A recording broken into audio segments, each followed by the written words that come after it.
Bueno, tenemos a un gran entrevistado, buen amigo y siempre nos gusta mucho hablar con él, es el tema internacional, es Milos Alcalay, @MilosAlcalay para los que lo quieran seguir en Twitter. Bienvenido Milos, ¿cómo estás? Muchas gracias Pedro, contento como siempre de estar en tu programa. No, gracias a ti. Bueno, tenemos algunos temas importantes. Internacionalmente el miércoles se reunió la OPEP, también tenemos a Colombia que cerraron ya todo lo que es la campaña antes de la segunda vuelta y el tema de Brasil que se combina lo que es fútbol con política internacional. Vamos a empezar, si quieres, con el tema colombiano. Quisiera colocar un video que resume la noticia de este cierre de campaña en Colombia, por favor, para verlo. A una semana para las elecciones presidenciales en Colombia, los candidatos cerraron el domingo sus campañas. Tanto el actual presidente Juan Manuel Santos como el opositor Óscar Iván Zuluaga aprovecharon sus últimos actos para intentar conquistar votantes en un escenario de empate técnico. Las elecciones serán el próximo 15 de junio. El debate electoral ha estado salpicado de escándalos de espionaje y corrupción y centrado en los diálogos de paz entre el gobierno y las FARC. El sábado la guerrilla anunció un alto al fuego unilateral después del avance en las negociaciones que incluía el reconocimiento de las víctimas de ambas partes, aunque Zuluaga les pedía un mayor compromiso.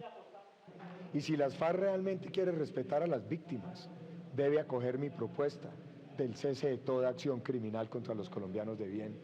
Si realmente tienen compromiso, no pueden generar nuevas víctimas.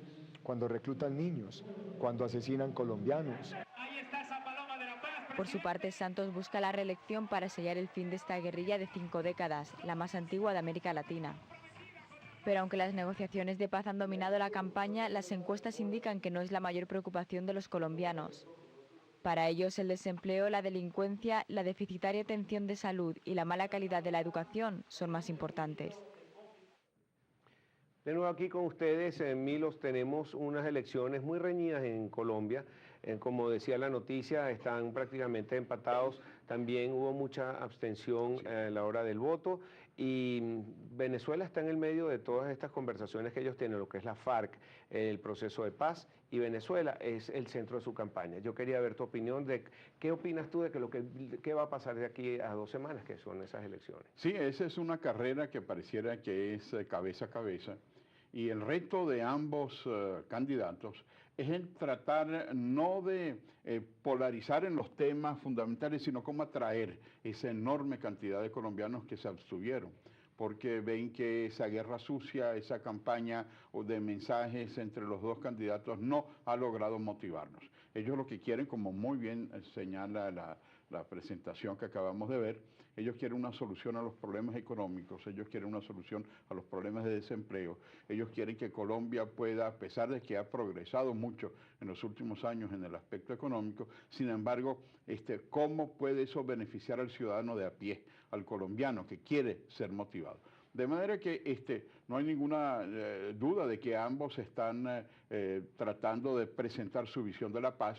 A nosotros nos interesa también la paz y el tema Venezuela es un tema no solamente en las elecciones de Colombia, sino que pesó mucho en todas las últimas elecciones, sobre todo a los candidatos de izquierda muy vinculados al planteamiento de lo que ha sido el modelo bolivariano, tratando de alejarse, de decir que su modelo no es repetir el modelo de Maduro. Lo hemos visto en Colombia, lo hemos visto en El Salvador, lo hemos visto en Chile, es decir, hay todo lo que representaba antes el modelo de exportación de lo que era el chavismo, hoy en día son posiciones mucho más cautelosas, ¿no? Hemos visto al presidente de El Salvador, que el gran líder de las guerrillas, que lo primero que dice es que va a tener buenas relaciones con los Estados Unidos, que va a negociar las relaciones con la Unión Europea, que va a suscribir tratados de libre comercio, y lo mismo sucede en otros casos. Pero para mí el tema fundamental, la diplomacia colombiana, la diplomacia de Estado no puede cambiar mucho. Si gana Zuluaga, y es muy posible que pueda ganar, la diplomacia de Estado colombiano no va a ser un enfrentamiento con Maduro. Ya buscarán ambos presidentes otra reunión tipo Santa Marta, en donde pocos días antes Chávez decía, si gana Santos habrá guerra con Colombia, y pocos días después se reunían en Santa Marta para definir su nuevo mejor amigo. Bueno, Zuluaga será el nuevo mejor amigo si es que gana la presidencia. Y Santos tampoco es que sea incondicional de Maduro, porque Santos es el presidente de los colombianos y ya con la distancia que ha venido cobrando va a tener que reafirmar su tema. Ahora, lo que a mí me parece importante para nosotros los venezolanos es que el mensaje de Zuluaga es regresar a lo que ha sido la diplomacia de la década de los 90 de América Latina. Él dice que él va a luchar por la Carta Democrática Interamericana, que era lo que Rómulo Betancourt quiso hacer en el año 58, 59. Él señala que va a reafirmar los valores de la Convención Interamericana de Derechos Humanos, los principios de libertades. Y yo creo que eso es muy importante, porque América Latina ha ido desdibujando su especificidad. Vimos en la reciente reunión de la Asamblea General de la OEA en Paraguay cómo un secretario general más bien lleva una línea de la realpolitik, del pragmatismo, y no de la OEA de los principios.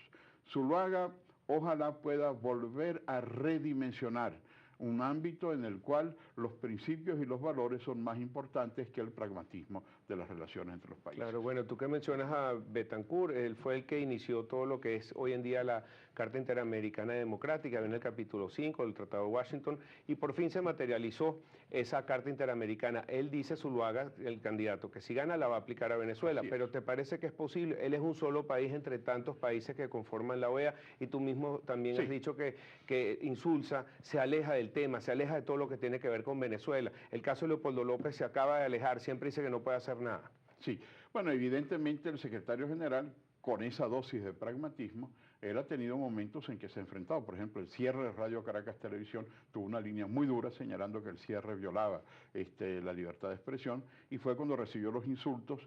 Pero él mismo señala, cuando yo planteé en el Consejo Permanente de la OEA el tema de Radio Caracas Televisión, ni un solo gobierno me respaldó, porque los gobiernos han seguido por una vía pragmática, por una vía no de principios, sino de especie de tolerancia con los diferentes gobiernos. Entonces, claro, y es cierto lo que dices tú, Colombia sola no va a poder aplicarla, porque la Carta Democrática es el resultado de décadas de evolución que permitió orientar una América Latina hacia los grandes valores. En el campo político era la democracia, los derechos humanos, las libertades, y en el campo económico y social es todo lo que ahora se llaman las metas del milenio: la justicia social, la lucha contra la pobreza, la búsqueda de salud para los más desposeídos, todo ese ámbito que va con dos grandes pilares, que es el pilar social, económico, y el pilar político de los derechos humanos, tiene que ser una bandera de América Latina. Y claro, lo que digo es que el planteamiento de un país puede ir teniendo un círculo virtuoso, porque si lo plantea Colombia, mañana puede hacerlo también México, pasado mañana Chile, el día después Perú. Los mismos países como Brasil y Argentina van a tener que desligarse. Hemos visto como UNASUR, que antes lo que hacía era una solidaridad automática con Venezuela, Ecuador, Paraguay, tuvo que buscar otro tipo de mecanismo, no tanto por buscar un mecanismo de paz en Venezuela, sino porque el efecto interno en cada uno de esos países podía ser devastador. Si nosotros logramos insistir, no solo los gobiernos, sino los parlamentos, la opinión pública, las organizaciones no gubernamentales, los medios de comunicación social, a empujar a que América Latina cobre el rumbo de los grandes principios y valores, Zuluaga podría ser el elemento para América Latina, igual que lo fue Rómulo Betancourt. Ahora, eso no es automático, no es que llegó Zuluaga y se va a aplicar la Carta Democrática.